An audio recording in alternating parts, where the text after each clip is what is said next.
Welcome to the Geeks Attic. This is a Star Wars Legends book review of Red Harvest.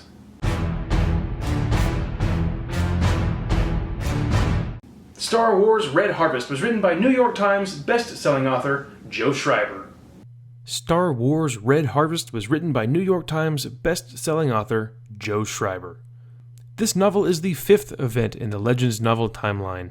This tale takes place during the Old Republic era. It takes place 3,645 years before A New Hope. Now for a brief summary. A Dark Lord of the Sith intends to live forever. He's on a personal quest to make it happen by experimenting on unwilling Sith students at his very own Sith Academy. He needs a special ingredient for his sinister concoction, a Murakami orchid. It's a Force-sensitive flower.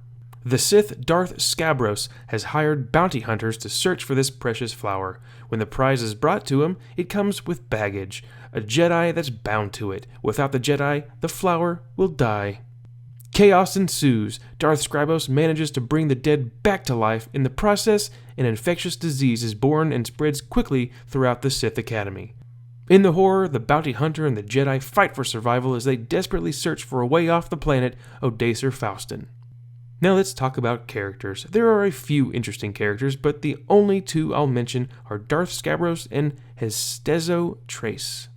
Darth Scabros. He's in charge of the Sith Academy on Odacer Faustin.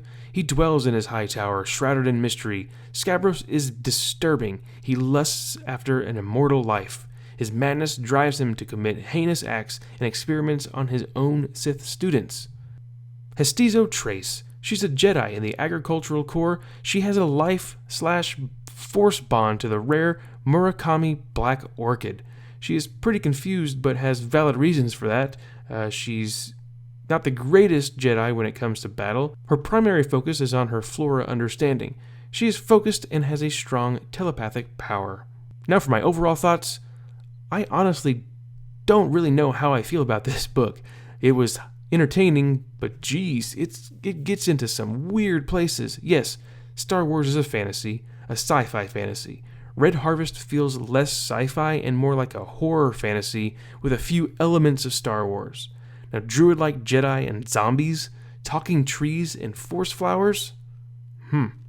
Joe Schreiber is an excellent writer when it comes to character development and descriptions. The way he describes events are unique and so very gory. It's so good how he does it.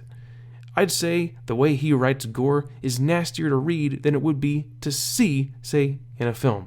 I liked most of the characters, though the bounty hunter Tulk seemed to have changed his personality throughout the story. The others were consistent. I like how the main Jedi character has some deep thoughts and internal soul-searching going on. So do I recommend that you read Star Wars Red Harvest?